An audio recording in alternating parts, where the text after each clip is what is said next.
বাড়ি এসে আমার একটা দিদির সঙ্গে দেখা হলো। এই দিদিও আমার সঙ্গে ভিডিও করে। আমরা এক জায়গারই বাসিন্দা, ও আমাকে কোনোদিন দেখিনি, ঠিক আছে, কিন্তু আমি ওকে চিনি। হ্যাঁ, তো নতুন বউ বাড়ি থেকে বেরোয় না তো। হাই করো দিদি ভাই একটু। এই যে আর এক দিদি ভাই, এই দিদি ভাই কিন্তু অনেক সাবস্ক্রাইবার হয়ে গেছে। আমাদের দুজন তো একদম লোয়ে রয়েছে, আমাদের আনসুর হয়নি। হয়ে যাবে এই দিদি ভাইয়ের কিন্তু অনেক সাপোর্ট করো। এই দিদি ভাইয়ের কিন্তু আনসুর হয়ে গেছে, তোমরাও অনেক সাপোর্ট করো। আর আমরা আজকে এই বিয়ে বাড়িতে অনেক নাচানাচি করেছি গায়ে হলুদের সময়, সবাই ভিডিওতে দেখতে পাবে। আর বেশি করে লাইক আর সাবস্ক্রাইবারও করে দিতে ভুলো না কিন্তু। এখন আমরা সবাই মিলে যাচ্ছি কোনো স্নানের জল আনতে।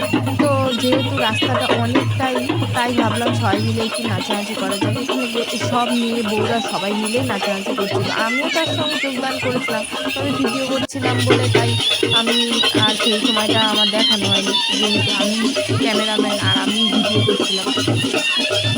আর আমাদের জন্য তো রাস্তাটা পুরো ব্লক হয়ে গেছিলো, পেছনে অনেক লোক দাঁড়িয়েছিল, তবে বেশ সবাই মজা করে দেখছিল।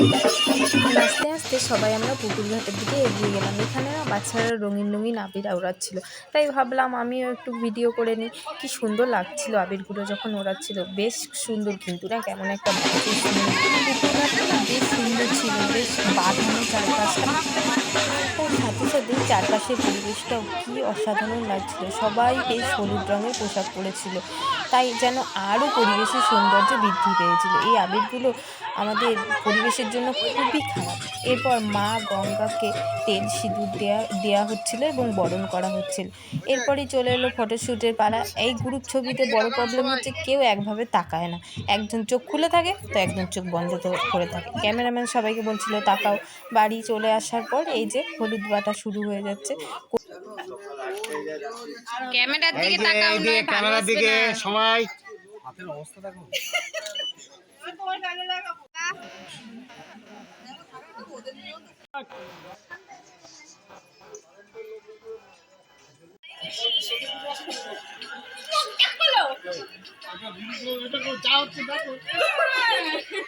मैं भाई तू वापस नहीं भाई बहुत बड़ा ये स्कीम तेरे लिए है।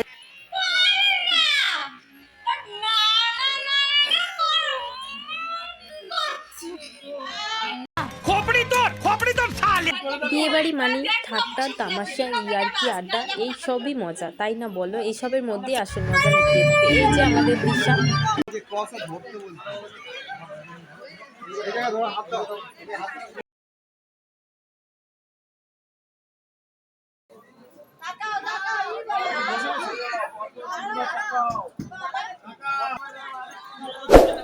বিয়ে সাজিয়ে ওকে কি মিষ্টি লাগছে, গাল দুটো যেন ওর পুরো একবারে রসগোল্লার মতো। এরপরেই চলে এলো মালা বদলের পালা, তো তার সাথে চলছে ফটোশ্যুটও।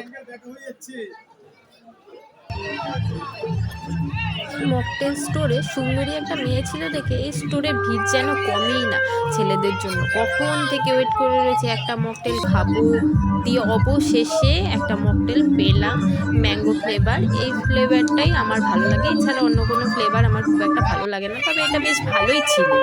বিয়েবাড়িতে না গান বাজনা না হলে না ঠিক জমে না, তাই এখানে একজন আঙ্কেল স্যাক্সোফোন বাজাচ্ছিল আর তার জন্য সবাই এনজয় করছিল।